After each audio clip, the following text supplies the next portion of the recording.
ketika tiba-tiba semua harga itu naik minimal 3 kali lipat. Kemudian uang yang kita bawa ini untuk beli telur saja harus nomboknya 3 kali, beras 3 kali dan sebagainya. Gambaran krisis seperti itu tentu tidak menyenangkan dan sangat menyedihkan.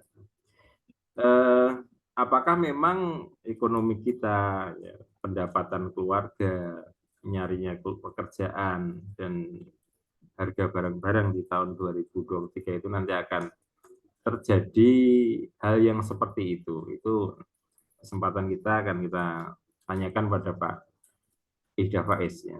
Pak Ihda, selamat pagi Pak Ihda. Ya, Assalamualaikum warahmatullahi wabarakatuh. Waalaikumsalam warahmatullahi wabarakatuh. Pak Ihda ini dipanggil sebaiknya Pak Ihda Arifin atau Ihda Faiz? Oh enggak, boleh Ihda, boleh Faiz, boleh. Ya. Oke. Ya. Tapi katanya nggak boleh pakai tat ya besok itu. Ya, baik. Monggo Pak Ihda, kita akan berikan kesempatan 15 menit pertama atau 10 menit pertama untuk diberikan gambaran, nanti pada peserta yang lain silakan bisa memberikan pertanyaan, sanggahan dan sebagainya kita sampaikan. Silakan. Ya. Assalamualaikum warahmatullahi wabarakatuh. Alhamdulillah, Waalaikumsalam. salatu wassalamu ala rasulillah, amma ba'd.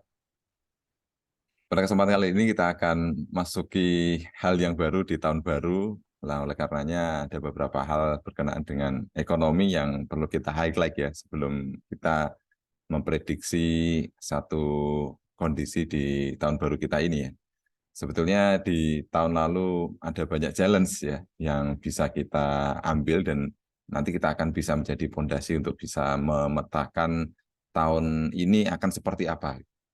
Nah, mungkin saya akan bagi menjadi dua bagian utama dari perekonomian kita dan global ya, yakni kondisi ekonomi global dan juga nasional atau domestik, refleksi ataupun kaleidoskop hal-hal penting dari sana, dan juga nanti kita akan coba proyeksikan tahun depan seperti apa. Nah, yang pertama di ekonomi global ada dua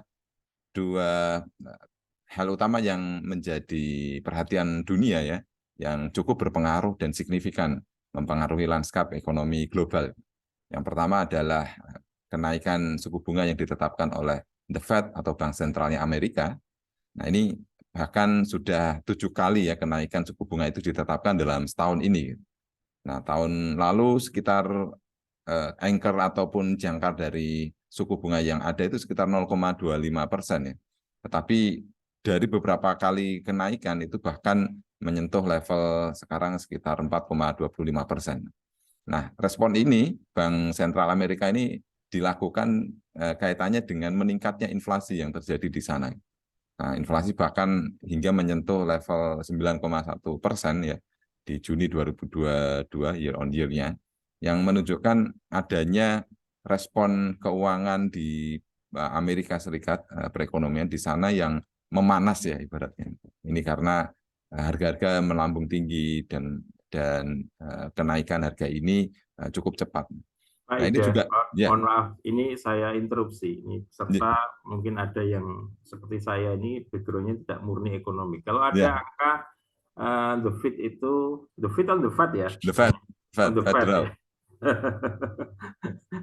Nah, feeding itu maknanya umpan ya, kalau Fed Federal okay. Reserve. Kalau the Fed itu tadi katakan suku bunganya 0,25% begitu. Ya. 0,25% itu maknanya apa? Maknanya apakah memang mereka rata-rata perbankan di sana itu suku bunganya 0,25% per tahun begitu ya? Ya. Kalau Bank Sentral itu sebagai kalau Bank Sentral itu sebagai acuan. Nah, dari Bank Sentral itu nanti itu adalah basis bagi lembaga keuangan dan perbankan yang ada secara komersil untuk menetapkan suku bunga di atasnya. Sehingga mereka akan dapat margin berapa gitu. Misalnya nanti suku bunga pasarnya adalah 2%, nah maka marginnya kan selisih di antara itu. Nah, mereka keuntungannya di sana. Berarti memang rata-rata perbankan masih di atas dari suku bunga The Fed ya, karena mereka mendapatkan spread-nya di situ. Oke ya. Kemudian kalau inflasi 9,1% itu maknanya kalau misalnya dulu harga sabun atau telur itu 100 itu menjadi 109,1, betul ya? 109,1 ribu gitu ya. Ya, seperti itu. Oke, oke, makasih. Monggo Iya, dilanjutkan. Hmm. oke. Nah, kondisi yang ditetapkan The Fed ini mempengaruhi lanskap perekonomian global karena tahun sebelumnya banyak negara ini jor-joran membelanjakan keuangan negara mereka untuk mengatasi pandemi. Karena banyak kondisi perekonomian yang juga mengalami resesi ya karena pandemi. Nah, kondisi ini tentu tidak sehat bagi ekonomi.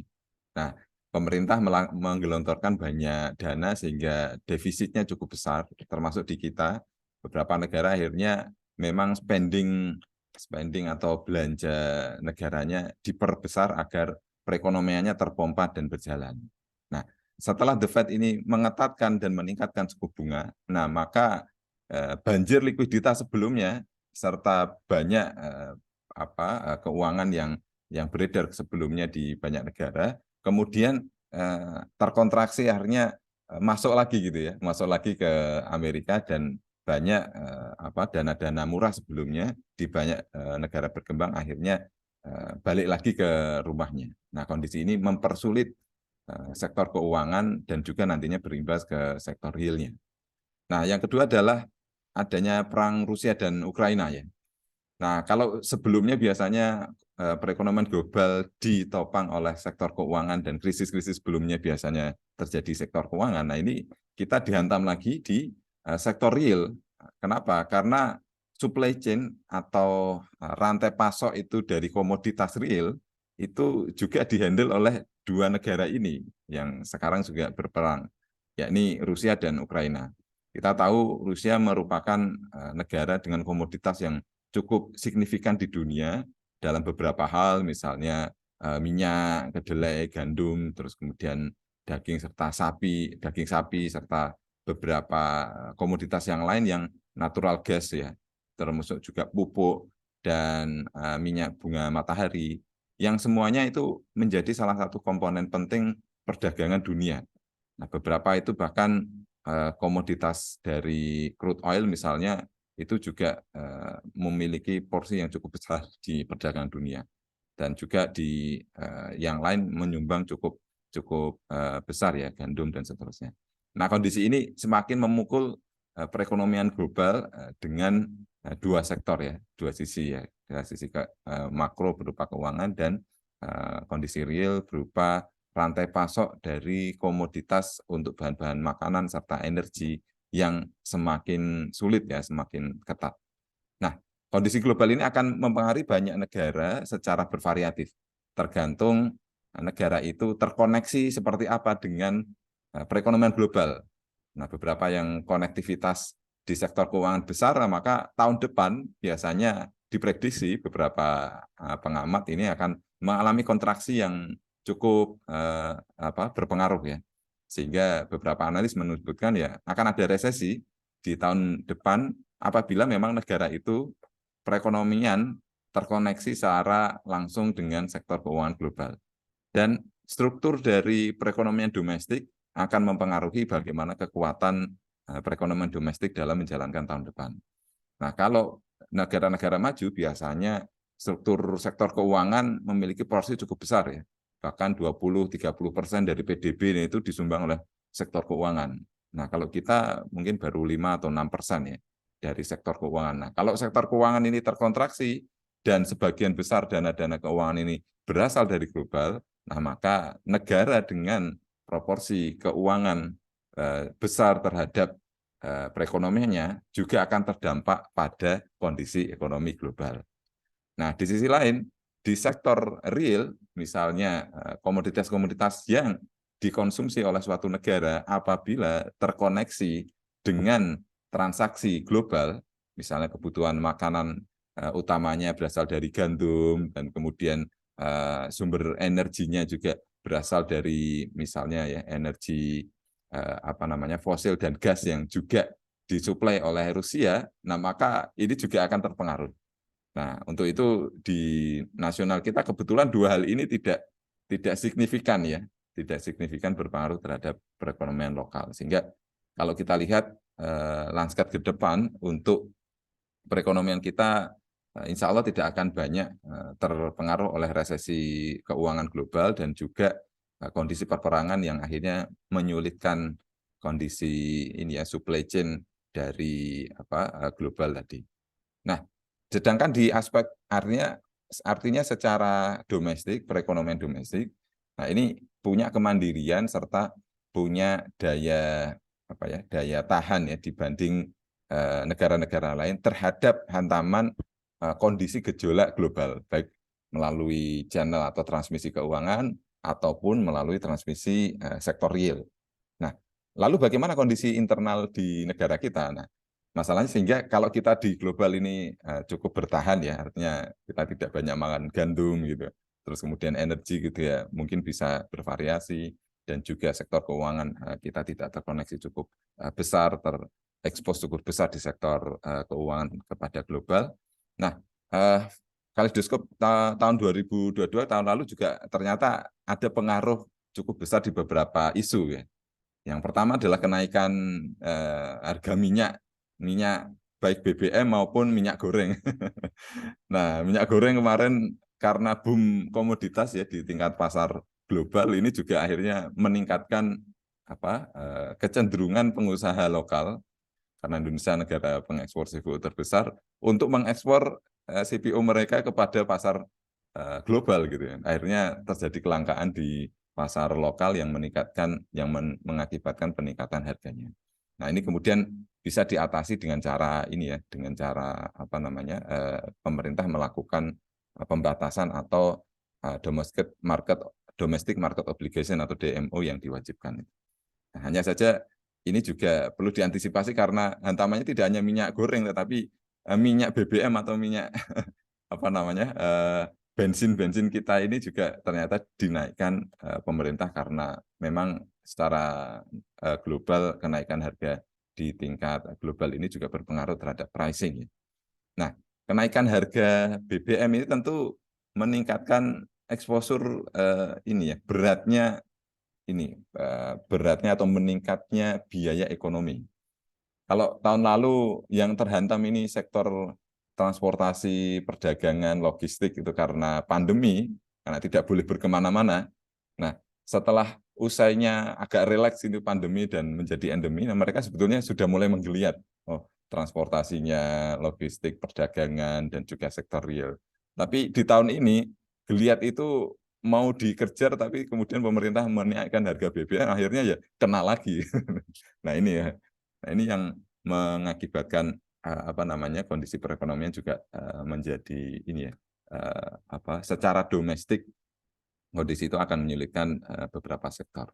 Dan yang penting lagi adalah kenaikan kurs ya, terutama kenaikan kurs yang ini juga akan mengakibatkan perekonomian ini kondisi transaksi perdagangan secara internasional mengalami harus berhati-hati.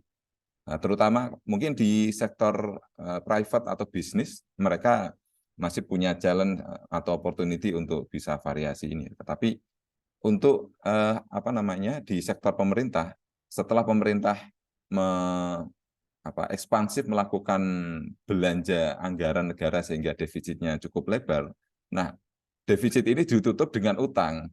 Nah, utang ini kebanyakan kan utang berdenominasi dolar. Nah, dolar ini kemudian harganya naik atau mengalami kenaikan valuasinya. Nah, kemudian ya tentu biaya atas utang itu nanti akan meningkat lagi. Nah, ini.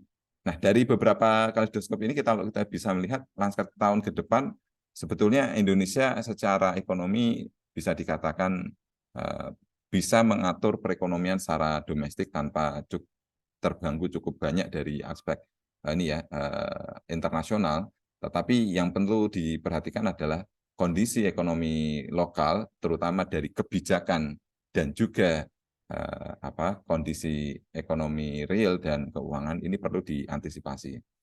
Nah, keuangan perekonomian dan keuangan tahun depan dengan kebijakan pemerintah yang orientasinya adalah nantinya akan mengurangi belanja. Nah, nanti ini juga akan berdampak pada sektor real berupa bagaimana bisnis, kemudian private ini menjaga belanjanya agar sampai sebetulnya ketahanan masyarakat atau ketahanan perekonomian domestik jangan sampai terganggu dengan adanya isu-isu baik yang bersifat kebijakan maupun isu global yang dibawa-bawa ke domestik. Harapannya masyarakat tetap menjaga ekonominya, menjaga belanja, kemudian ini ya termasuk juga pendapatan ini agar tidak berpengaruh cukup besar terhadap ekonomi lokal. Menjaga, ini maaf saya potong Pak Ida. Menjaga itu maksudnya apa? Menjaga itu menjaga hemat atau menjaga tetap belanja atau menjaga jangan sering belanja. Gimana maksudnya? Ya, Kalau boleh diklarifikasi ini. ya. Memang dalam perekonomian sebetulnya belanja ini dari domestik sendiri, belanja ini merupakan penopang utama dari perekonomian lokal. Nah, sehingga jangan sampai kalau kemudian adanya kekhawatiran resesi global dan kemudian didengungkan terlalu berlebih, malah masyarakat ini tidak berani berbelanja gitu loh. Padahal belanja itulah yang kemudian memutar roda perekonomian gitu.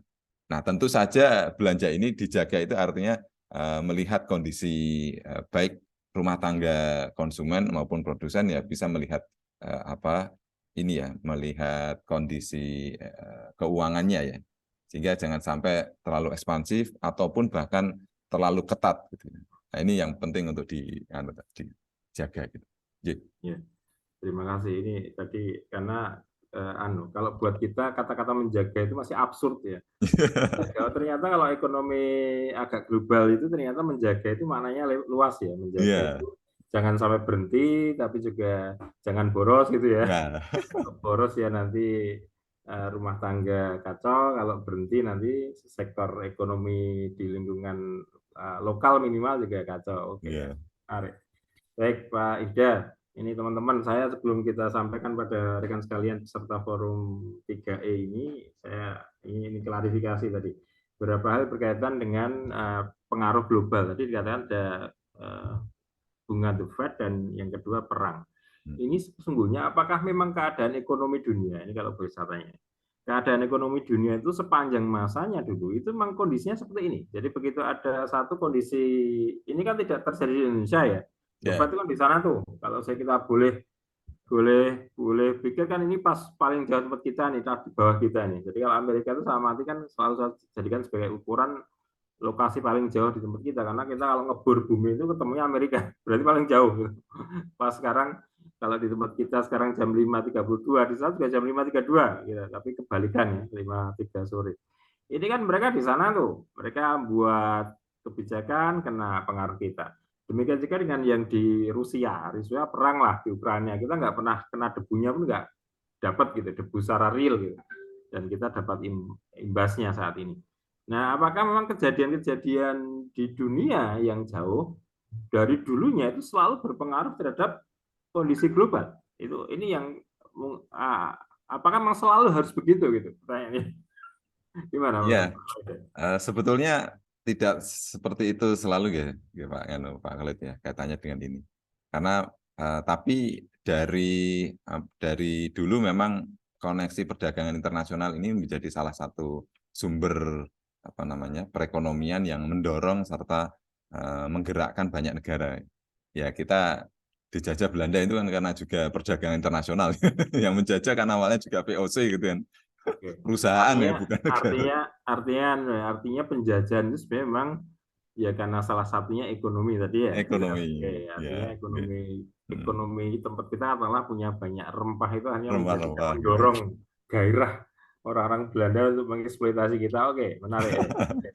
Iya, tapi memang perdagangan dunia sejak dari dulu memang menjadi salah satu poin apa namanya meningkatnya perdagangan lokal ya. Menjadi salah satu instrumen peningkatan atau bahkan penurunan perdagangan lokal.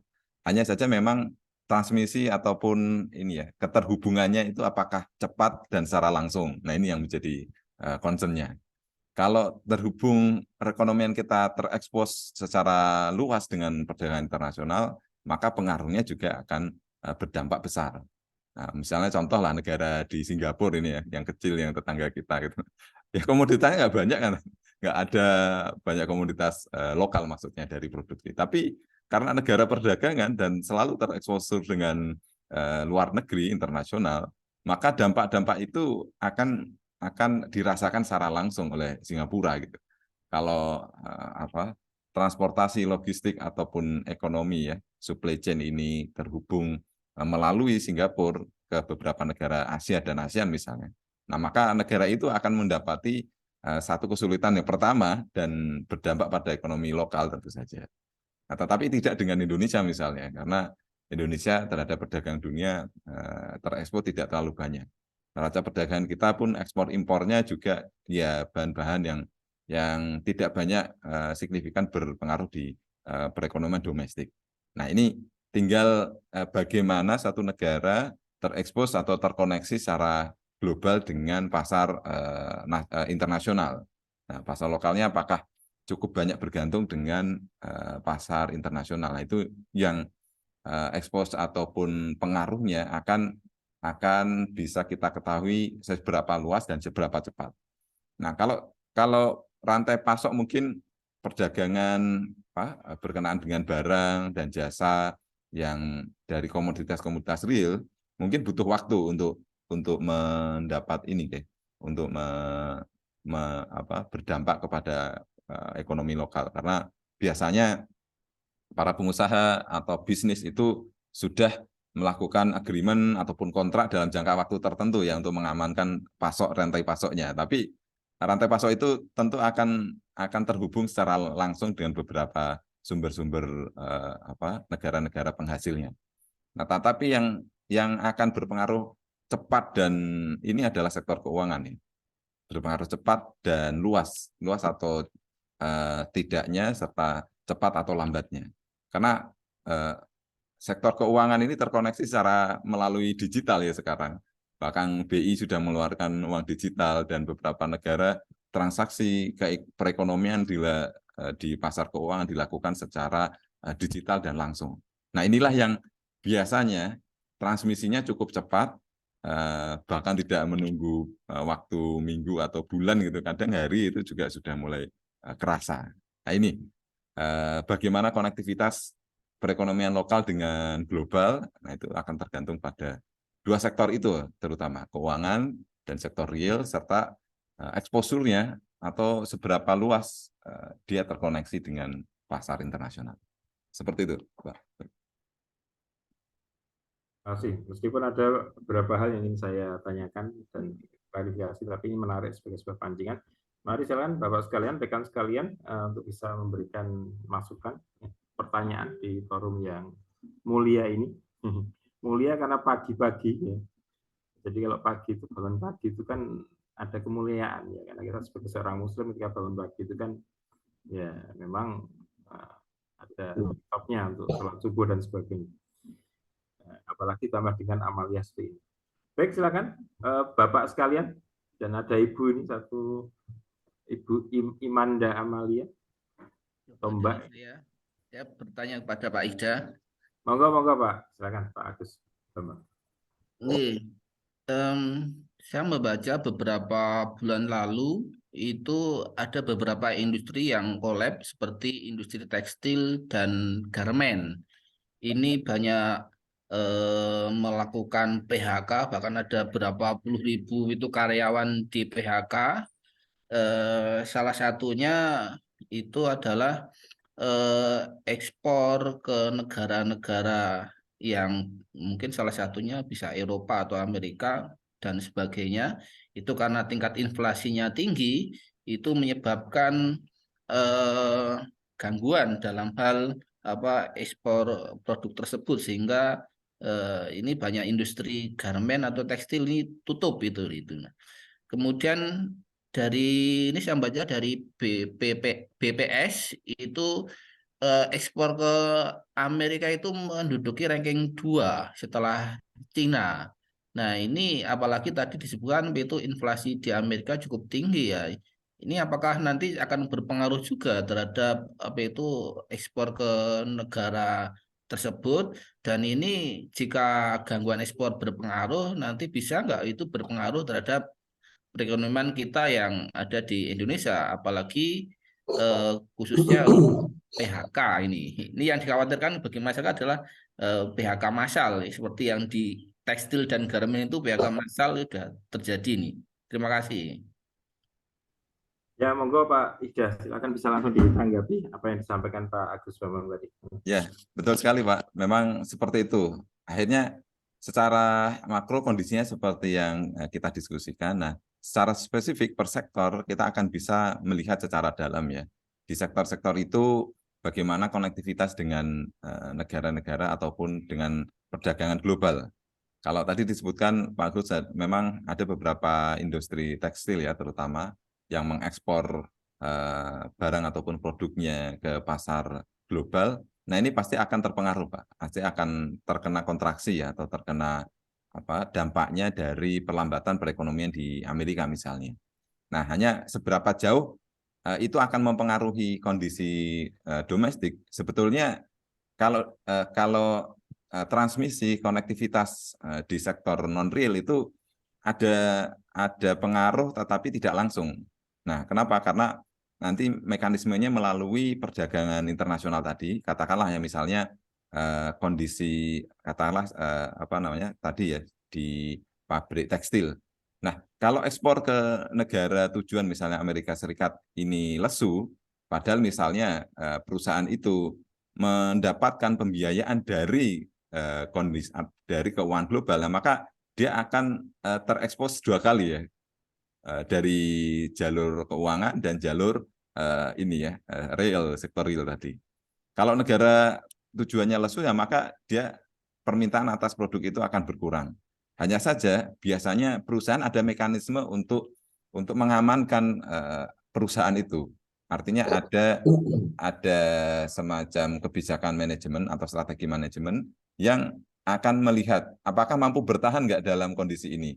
Kalau ternyata misalnya, ada penurunan tapi siklikal, misalnya ada karena di sana lagi terjadi pandemi, terus kemudian pandeminya sudah turun. Nah, mereka ada harapan untuk tetap bertahan dengan mengurangi keuntungan atau mungkin defisitnya itu juga masih bisa ditalangi gitu, dan harapannya nanti bisa bangkit. Tapi kalau itu sudah tidak bisa lagi karena mungkin kondisi perekonomian atau mungkin perusahaan juga tidak memungkinkan, nah, maka dia akan mengalihkan beban-beban itu kepada masyarakat atau memang akhirnya berkonsekuensi pada kebangkrutan atau penutupan, pengurangan jumlah pegawai, terus kemudian rasionalisasi biaya dan seterusnya gitu Pak. Sehingga sebetulnya ini kita akan melihat sejauh mana konektivitas dengan dunia internasional, dan yang kedua adalah bagaimana perusahaan itu memanage keuangannya. Nah, kalau perusahaan-perusahaan skala besar dengan infrastruktur yang mahal, biasanya mereka juga memanfaatkan dana-dana dari sektor keuangan. Nah, kalau keuangannya, biayanya meningkat, terus kemudian bunganya naik gitu kan, terus kemudian ekspornya melemah, nah biasanya dua model ini akhirnya terdampak kepada perusahaan itu secara bersamaan. Nah ini tinggal perusahaan mengantisipasi nggak, ada saving sebelumnya nggak, terus kemudian ada opsi untuk mendapatkan pendanaan serta pelonggaran mungkin support dari pemerintah nggak. Kalau nggak ya maka ya tinggal pilihan dari manajemen ya atau pemegang sahamnya. Kalau sudah rugi seterusnya ya akan ini ya pilihan menutup atau bahkan mengurangi pegawai itu ini akan dilakukan. Tapi kalau enggak misalnya ya contoh kan misalnya ya yang contoh bisa kita lihat Garuda kan juga ternyata ya rugi terus kan tetap eksis gitu nggak ngurangi banyak pegawainya. Misalnya juga Goto ini juga perusahaan rugi terus ya tapi nggak pernah bangkrut. Kenapa ya? Karena dia kreatif untuk menginventarisir serta memanfaatkan dana-dana dari sektor keuangan dan mampu menjaga serta merencanakan bagaimana pengelolaan perusahaannya. Nah, tapi memang ini tergantung bagaimana masing-masing sektor ya dan bagaimana internal perusahaan itu mengelola pengelolaan, keuangan serta bisnis yang dikelola ke depan. Seperti itu Pak Agus. Itu kira-kira Pak Agus. Oke, cukup. Matur nuwun. Terima kasih. Di sana ada Pak Yuwana Triutomo, ingin sudah melambaikan tangan dari tadi. Monggo Pak Yuwana, saya juga lambaikan tangan ya. Iya, matur nuwun Ustaz. Jazakumullah hasanal jaza Ustaz Irda yang telah memaparkan kondisi global perekonomian termasuk pengaruhnya ke perekonomian dalam negeri kita ya, meskipun sangat singkat karena waktu kita yang sangat terbatas. Kalau saya malah beropini begini Ustaz. Jadi kita kan refleksi ya, semacam refleksi kalau diskup tahun kemarin. Kalau kita melihat global tentu harus adil melihat timur dan barat dan timur. Tadi banyak paparan Ustadz Ida dengan kacamata sisi penawarannya lebih kuat daripada sisi permintaannya. Dalam aspek ini, maksud saya gini, falsafah latar belakang falsafah pembahasan kita itu hendaknya disikapi dengan problem asasinya. Karena kita akan ingin menggempur kapitalisme global ini untuk memenangkan Islam, kan kita punya misi itu kan. Apalagi di awal tadi Ustadz Khalid menyampaikan keimanan, menyampaikan misi-misi yang sifatnya itu mau tidak mau harus itu yang kita tonjolkan dulu. Sehingga kemudian persaingan Barat dan Timur itu menjadi isu yang kemudian kita kemas untuk menampilkan Islam. Gitu. Jadi memang ya fakta-fakta itu penting untuk kita tahu, tapi tidak mendominasi pembicaraan kita. Pembicaraan kita terus Islam harusnya menyikapi bagaimana menghadapi pergantian menteri perdagangan kemarin, IKN, banyak sekali kan problem-problem itu kan sebetulnya kan PHK yang masif itu. Nah, sehingga kemudian level makro maupun level mikro ini memang harus kita kuasai betul secara realistis, secara empiris. Dalam bersikap maka kemudian tentu kita harus berangkat dari kita kan, dari keimanan kita yang kuat di level rumah tangga yang tadi Ustadz Khalid sampaikan. Jangan sampai belanja kita itu lebih besar daripada pendapatan kita, besar pasak daripada tiang, jangan sampai begitu. Itu level mikro yang sifatnya etis, yang sifatnya sehari-hari kita lakukan, gitu kan, yang kemudian mempertaruhkan ketahanan ekonomi setiap individu keluarga kita masing-masing kan gitu. Terus kemudian level makro, baru kemudian dari ekonomi politik yang sifatnya kapitalistik ini kita edukasi masyarakat dengan politik ekonomi yang Islam bagaimana. Gitu. Kita kan Muslim, bagaimanapun juga masyarakat kita ini kalau disentuh keimanannya itu masih kena.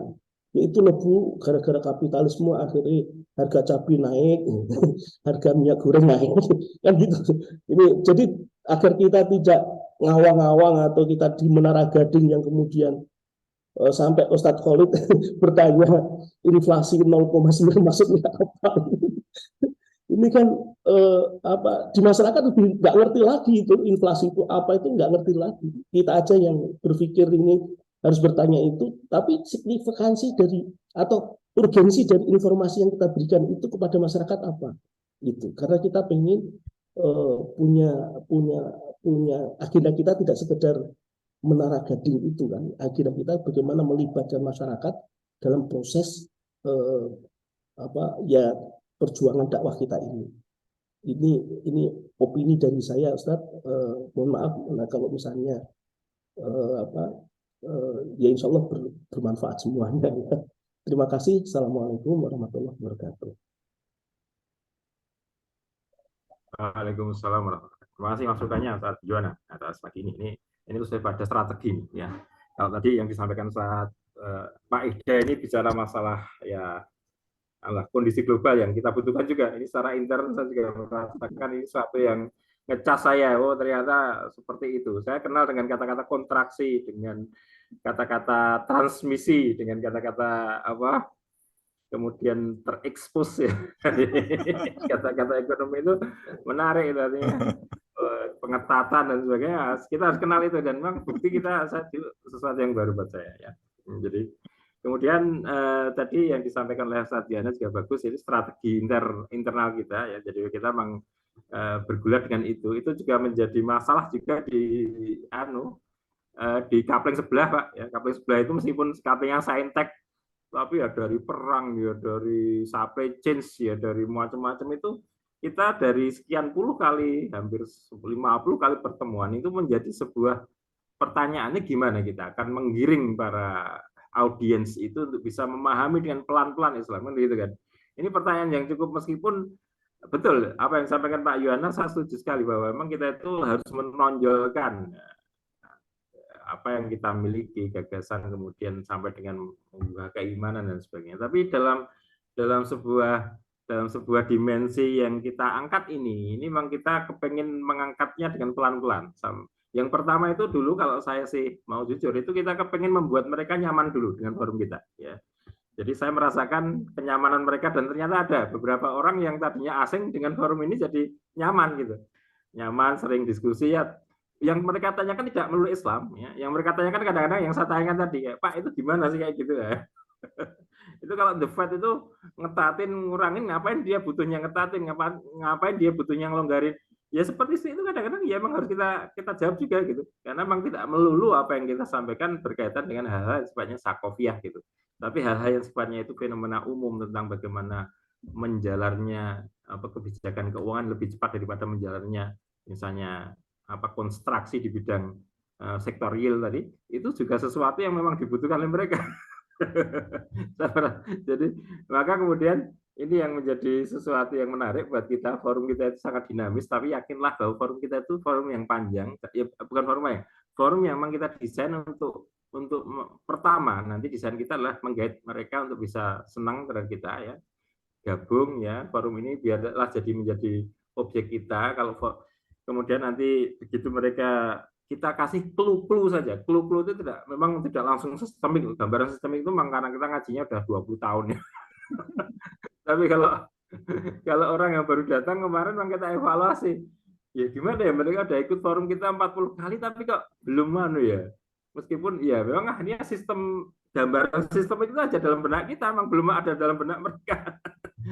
Maka kemudian kemarin akhirnya kita sepakat untuk yang penting ada clue-clue yang memang itu menjadi menarik. Dan betul, kita mendapati bahwa teman-teman yang kita kasih clue itu mereka kemudian akhirnya menjadi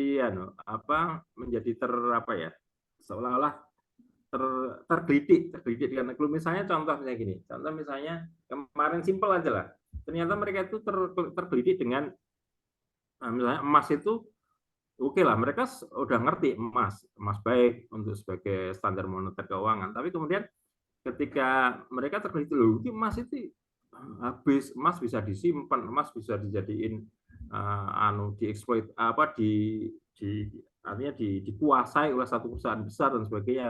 Itu menjadi menarik. Nah, bagaimana kemudian Islam ya, mereka tanya bagaimana Islam itu menyelesaikan hal-hal yang seperti itu gitu. Karena emas itu juga sekarang menjadi katakanlah perburuan dari berbagai negara, berbagai perusahaan. Nah, hal itu kan mereka sudah paham, tapi mereka pengen tahu, karena dalam pandangan mereka Islam itu kan nggak boleh rusak nih, nggak boleh super power ya, semuanya beres bisa selesai.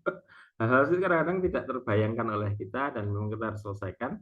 Dan betul apa yang disampaikan tadi Pak Yona, bahwa kaleidoskop tadi bukan tidak harus mengawang-awang, tapi di forum internal kita dan di forum apapun apa yang kita sampaikan seolah nanti akan kita setting untuk kita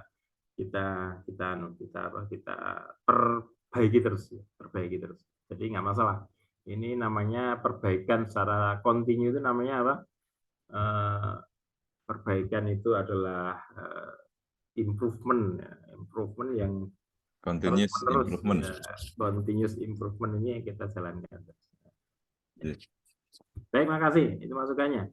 Ini 5:05:53. Saya bukannya pelit, kita nggak pelit masalah waktu, tapi saya selalu menekankan di forum-forum bahwa kalau kita selesai jam 6 ya jam 6, karena orang-orang yang punya agenda ketat memang mereka tidak mau diganggu 10 menit. Ya, jadi ya nggak apa-apa, kita juga harus detail. Saya sering nyampaikan orang Jepang kalau janjian dengan kita itu jam 5:41. Wah, nggak ada 45, nggak ada 50, 5.39. Loh kok 39 ya? Karena mereka itu sudah tidak lagi punya mindset bahwa janjian itu harus jam 5, 5.04, 5.30 enggak, tapi 5-nya 5.39. Loh kok bisa ya? Karena jadwal kereta itu 5.39, 5.41 gitu. Artinya bayangkan ini sesuatu yang memang harus kita miliki. Kalau memang kita janji jam 6, apapun yang terjadi kita selesaikan nanti sampai jam 6 ya. Meskipun ya nanti kalau ada evaluasi dan sebagainya nanti kita berikan forum evaluasi tersendiri buat kajian kita. Teman-teman yang lain ada yang satu masih ada waktu 6 menit untuk bisa menyampaikan. Di sini tadi ada pertanyaan dari Mbak Imanda Amalia. Boleh tahu nih Mbak Imanda ini dari Instansi mana? instansi mana? Dari Menteri Perdagangan. Ini ada pertanyaan di chat Pak Eda berkaitan dengan pertanyaan Mbak Imanda. Mohon bisa ditanggapi. Karena saya ini layoff itu ya? Layoff itu nama lembaga ya? Ya, ini nama lembaga ya, BPS gitu kan. Apa layoff itu lembaga apa Pak Eda? Data itu, penyedia data gitu. Oh, nah, gitu. Bloomberg itu untuk ekonomi apa. Itu berbayar atau free itu? Nah, kelihatannya free ya. Oh, free ya? Ya kayak kalau lembaga-lembaga pengelola data dan informasi. Tapi kok ini cuman datanya kok cuman 9.000 orangnya aja yang di PHK di seluruh dunia. Apa benar? Kelihatannya kurang ini. Mungkin di itu kali 1.000 kali ya? Ya. Itu 90015 itu mungkin tambah 1.000 kali. Ya. Jadi kan kita itu biasa sekarang kalau orang Jawa itu ngomong kalau 5 juta itu 5.000.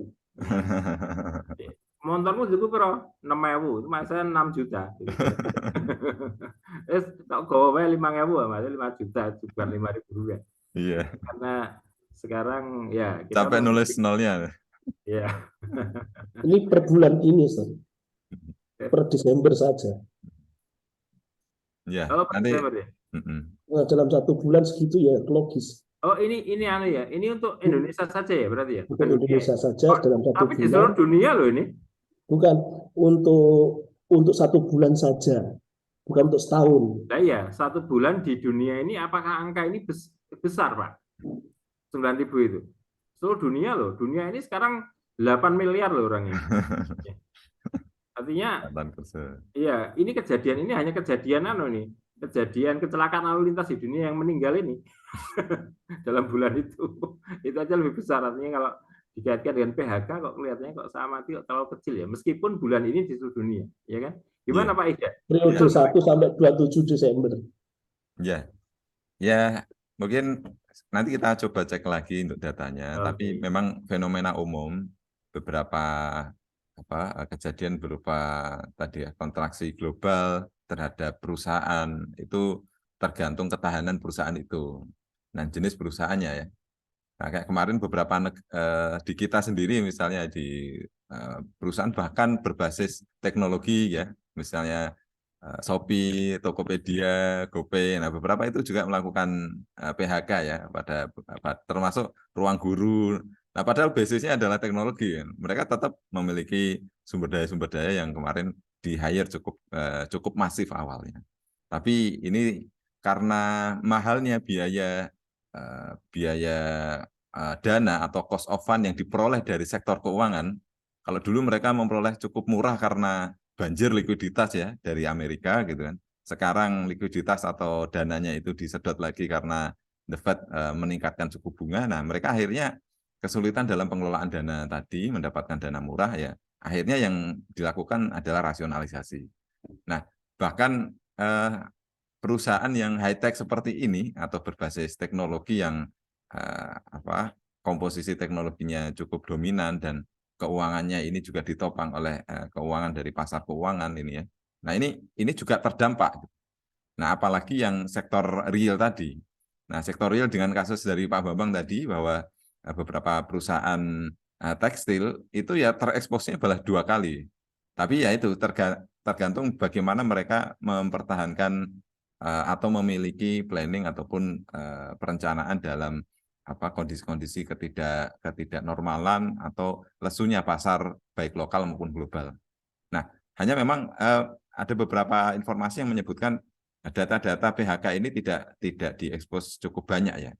Nyambung dengan Pak Duha ya, Pak Yohana tadi, bahwa masyarakat bahkan di sektor real ini kadang beberapa data PHK ini tidak dicantumkan secara langsung ya. Artinya mungkin ada beberapa PHK yang mungkin dirumahkan gitu, atau dipekerjakan dalam separuh pekerjaan atau separuh biaya dan gajinya misalnya, atau bahkan dari separuh pekerjaan atau separuh bukan full employment tapi half-nya, hanya separuh kerja terus kemudian dirumahkan, atau mungkin freelance. Nah, hal-hal yang seperti itu ternyata cukup besar di sektor realnya atau di masyarakat nyatanya. Banyak yang memang di PHK dan mengalami pemutusan hubungan kerja dari perusahaan-perusahaan mereka. Nah, ini yang salah satu kontribusi dari lesunya perekonomian ya, baik global maupun nasional. Nah, saya kira seberapa jauh nanti kondisi ini berlangsung, ini bahkan kalau di ketenagakerjaan kita tidak hanya melihat dari kondisi ekonomi makro ya, tetapi disrupsinya atau pengaruh dari ini guncangan itu kan tidak hanya dari makro dan ekonominya ya, tetapi dari aspek mungkin perilaku konsumennya yang berubah, terus kemudian disrupsi karena teknologinya kemarin akhirnya mengubah perekonomian dan bisnis, terus kemudian kemarin juga ada pandemi gitu kan. Dengan teknologi bahkan merubah perilaku baik konsumen maupun produsen, kemudian pandemi juga mengubah berinteraksi dan cara bertransaksi. Kalau dulunya pakai uang, nah sekarang jangan pakai uang itu, dengan cukup bayar dengan barcode saja. Nah, saya kira ini akan menentukan keseimbangan baru dari pasar nantinya. Nah, kondisi-kondisi ya ini mungkin nanti kita bisa lihat apa yang disampaikan oleh Pak Yana tadi, bagaimana sebetulnya nanti bisa kita sampaikan bahwa kritik kalau dalam perekonomian saat ini ya. Perekonomian dengan exposure dari sektor keuangan ini akan berdampak ya pada sektor real, itu bukan kondisi ideal. Dan juga bagaimana transaksi ataupun perdagangan dunia dengan model penguasaan oleh beberapa negara atau beberapa korporat ini juga sangat tidak ideal juga. Nah, hanya memang bagaimana formulasi ideal yang kita maksud ini memang butuh waktu ya. Nah, tapi paling enggak pemahaman atas fakta bahwa ini ada something wrong ya, ada kerusakan, ada masalah, ini juga perlu kita diskusikan dalam forum ini. Ya. Terima kasih Pak Ida atas penderatannya. Saya agak ketat ya, maaf ya kalau masalah waktu agak galak dikit, nggak apa-apa ya, biar kita sama-sama tahu bahwa memang inilah salah satu hasil didikan Jepang. Minggu depan kita akan ulas lagi berkaitan dengan topik yang sama, tapi saya akan membatasi pada sebuah judul yang ini usulan saya berkaitan dengan kenapa The Fed sangat berpengaruh. Ya. Tadi Pak Ida mengatakan bahwa krisis global itu salah satunya dikendalikan oleh pengetatan dan pelonggaran bunga yang telah dilakukan oleh The Fed. Besok kita upas lagi dalam pertemuan minggu depan di waktu yang sama dengan insya Allah dengan publikasi yang lebih bagus, dengan lebih mencolok untuk siapa, yaitu tentang The Fed. Kenapa The Fed itu who the Fed? Whom, milik siapa dia? Dan kenapa sih angka-angka yang cuma selisih 0,3% itu sangat mempengaruhi kita, gitu. Nah, ini untuk tolong nanti bisa disampaikan, diangkat menjadi sebuah highlight sehingga orang bisa melek. Oh, The Fed ini demikian kuasanya. Kenapa bisa demikian berkuasanya? Emang dia itu punya apa aja? Apakah tentara, apakah memang jaringan komputer itu milik dia ya? Apakah cloud computing itu dia menguasai ya, dan sebagainya, sehingga ini yang harus kita kumpas besok minggu depan, dan insya Allah nanti kita siapkan dalam hari-hari ini berkaitan publikasinya. Bapak sekalian, kalau ada saran dan berkaitan dengan masalah perbaikan, silakan nanti kita lanjutkan di chat grup kita ya. Ini ada beberapa agenda yang dilakukan oleh teman-teman di minggu pagi ini. Saya tidak mampu mengganggu. Harapannya forum ini semakin membesar ya. Nanti paling enggak orang punya pay attention dulu pada forum kita. Kemudian nanti teman-teman bisa men-forward ini menjadi sesuatu yang luas dan menjadi cara menarik orang untuk bisa gabung dalam kajian kita yang ya Bahasanya pelan-pelan tapi mengena dan menggelitik apa-apa yang selama ini menjadi pertanyaan banyak orang berkaitan dengan politik, Islam, ekonomi, environment, dan energi, tapi dikaitkan dengan Islam. Selamat pagi sekalian, kita tutup forum ini. Terima kasih kedatangannya, semoga kita tetap dalam kondisi sehat dan kita diberi kemudahan dan kepada Allah Subhanahu wa taala untuk melanjutkan di forum berikutnya di minggu depan dengan tema yang baru. Selamat pagi, assalamualaikum warahmatullahi wabarakatuh. Waalaikumsalam warahmatullahi wabarakatuh.